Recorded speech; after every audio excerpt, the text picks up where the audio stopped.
My dear friends, you're in the Military with Summary channel. In this video we're going to discuss the most important events that took place during the previous 12 hours. We have a lot of very interesting updates, so let's start.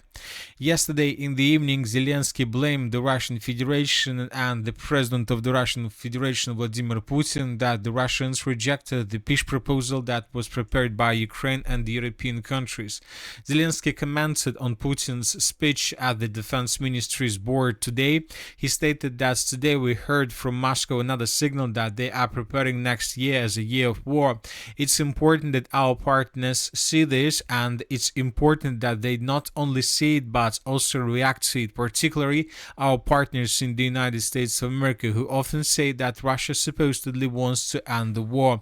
So we see that the peaceful settlement of the conflict process failed. We see that both sides, the Russians and the Ukrainians, and of course the European Union and NATO countries, are continuing preparation before entering the military and the war year of 2026. Another important update is coming from the United States of America, and it is very important to understand this. According to information we have, representatives from Russia and the United States may hold talks on Ukraine in Miami this weekend, according to Politico. It was previously reported that talks between Ukrainian and US delegations, including military representatives, were scheduled to take place in Miami on the same days. So there are two options, there are two ways how the things may develop in the future. The first thing is that on the territory of the United States of America, we might see the first meeting between Ukrainian and Russian delegations on the matter of the peaceful settlement of the conflict. This is the first option, why both delegations of Russia and Ukraine are planning to travel to the United States of America this weekend.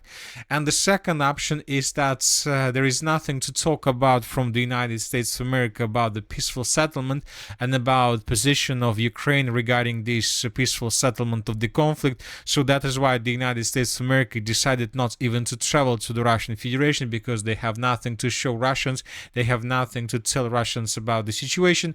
But at the same time, the Russians by themselves want to understand and to see the position of Ukraine and the European Union. So that is why the Russians are going to travel to Washington or to Miami, to the United States of America, just as one purpose, to understand the position of Ukraine and what exactly the Europeans and Ukrainians were talking about during the, let's say, the talks process that took place several days ago on the territory of Germany in Berlin. Anyway, let's wait and see what is going to be next. The weekend obviously is going to be very interesting. Now let's return back to Ukraine and let's discuss the situation along the line of combat contact during the previous 24 hours. During the previous night, we received lots of important updates. And first, let's talk about the southwestern part of Ukraine, about the Odessa region. It wasn't until the 5th day of the blackout that a state of emergency was declared in the Odessa region. The destruction of critical infrastructure and the regional administration's poor response led up to prolonged disruption of normal living conditions for over 50,000 residents of the region, lasting more than 3 days. So the situation is critical, and I would like to remind you that the Russians were bombing and attacking this territory massively during the previous 5 days or during the previous 10 days, and as a result of those attacks, the local blackouts occurred in this area. Now let's discuss the situation in the Zaporizhzhia direction. During the previous 12 hours, we received lots of important updates, and the most important ones are coming from the western Zaporizhzhia direction, where the Russians, as you can see according to the configuration of the map, managed to improve their position significantly. Several sources this morning stated that Russians, as a result of offensive operation, managed to answer the southern part of the settlement by the name of Lukyanovskaya. So very heavy clashes are taking place right now for the village. The Russians are trying to break through Ukrainian defense and to force Ukrainians to fall back from this area. So based on the video that was published by pro-Ukrainian sources, we have adjusted the map in this area. So here we can see lots of attacks carried out by Ukrainians on positions of the armored force of the Russian Federation in this area.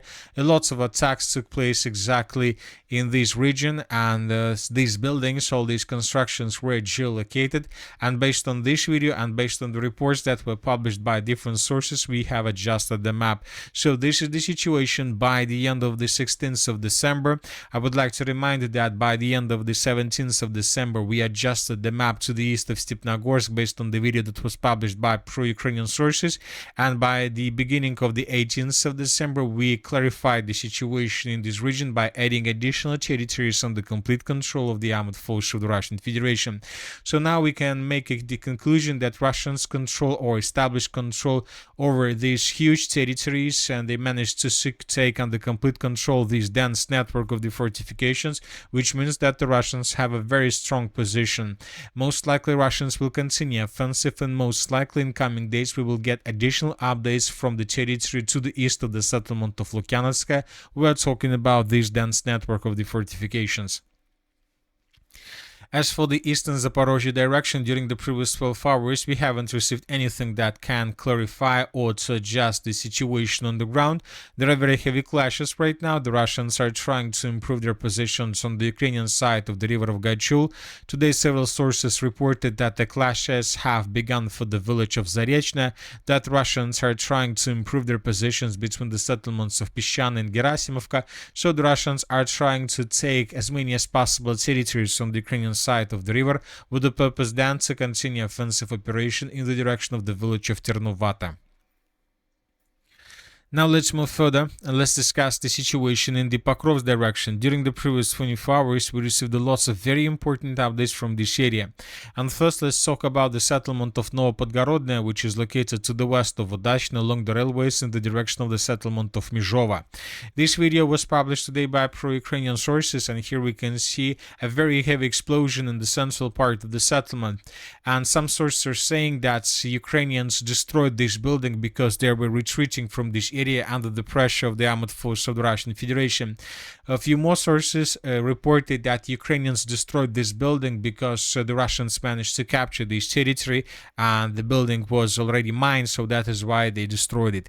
So as you can see, there are two options, but both of them are in the Russian favor. Either the Russians managed to capture this territory already, or the Russians are about to do this, so that is why the Ukrainians decided to destroy buildings that can reinforce Russian positions in the future. So this is so most likely in coming days we will adjust the map, and it seems that the village of Podgorodne has already fallen. Most likely the map will be adjusted in this area significantly. At the same time, several pro-Ukrainian sources and pro-Russian sources stated that Syrsky may make another attempt to recapture Pokrovsk by the new year, so in coming days. According to them, mechanized units of the Ukrainian armed forces are amassing in Andronovka, Slavenka and Vodolazhskaya, approximately 40 kilometers to the west for this purpose. So several pro-Russian and pro-Ukrainian sources are saying that after obviously almost the end of the battle, or after the complete stabilization of the situation around the city of Kupiansk, Syrsky began redeploying of their troops in the Pokrovsk direction.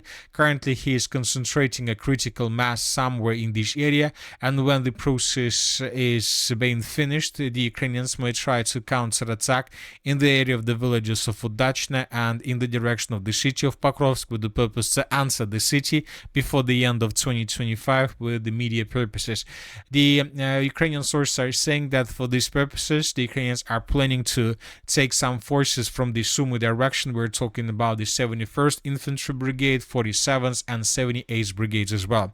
So once again, when we were talking about the city of Kupiansk, we reported that Syrsky took forces from the Sumy direction with the purpose to counterattack in the area of the city of Kupiansk, and that led to the situation that Russians launched their offensive operation in the Sumy region.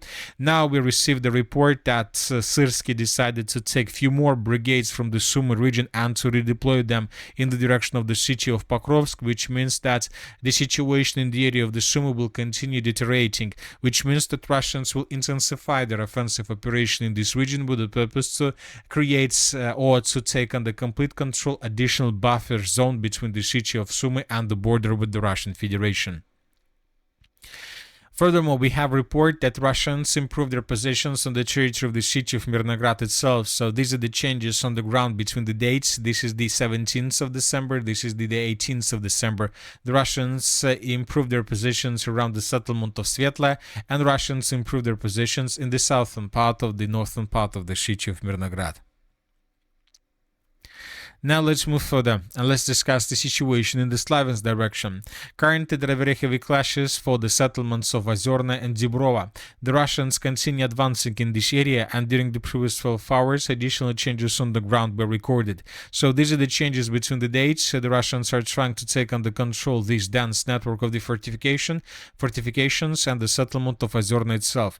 During the previous 12 hours this video was published from this direction, and here we can see how Russians were attacking positions of the armed forces of Ukraine in this area with FPV drones. So lots of attacks, lots of destructions were recorded within the video. So which means that the Russians are currently attacking this territory with the purpose to force the Ukrainians to fall back. The most important thing that if the village of Ozerna falls, then the Russians will be able to get to the Seversky Donetsk river and then probably to continue offensive operation further in the direction of the settlement of Krivoluka. But for these purposes the Russians would be required to cross the river of Seversky Donetsk, which is not a very simple task during these circumstances, but the Russians might try to do everything. As for the Kupiansk direction, the Ukrainians continue their counter-offensive operation, and as you can see today the map has been adjusted once again. So this is the end of the 17th and this is the beginning of the 18th. So the Ukrainians managed to improve their positions significantly.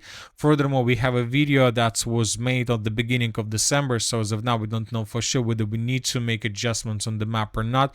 In this video we can see how Ukrainians were fighting with Russians right exactly at this point. Once again, the video was made at the beginning of December. So that is why we will keep the territory as is until we get probably a better or newer videos from this direction. Furthermore, we have adjusted the map in the area of the river Voskol, so based on the report published by pro-Ukrainian sources.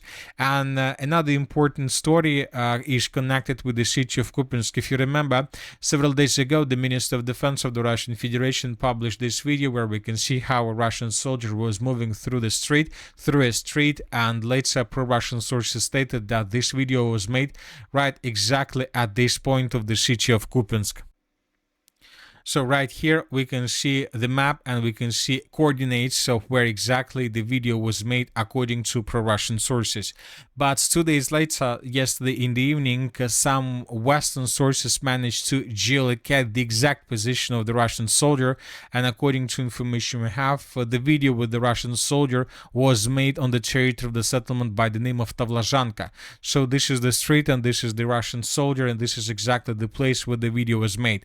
So as you can see, for some reason the Russians made the video on the territory of the settlement of Tavlazhanka, and later they published this video and told us that the video was made at the area of the city of Kupiansk.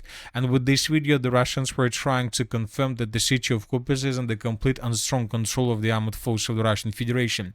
So now we can make a conclusion based on everything we discussed during the previous days that the situation for the Russians on the territory of the city of Kupiansk is very difficult, and indeed there are very high chances that as a result of this battle for the city of Kupiansk, the Russians would be forced to fall back from the western bank of the river Oskol towards the eastern bank, and this will allow Syrsky to release additional forces that could be redeployed in the direction of the city of Pokrovsk, where Ukrainians may try another attempt to counterattack with the purpose to answer the city of Pokrovsk and to report about this by the end of 2025.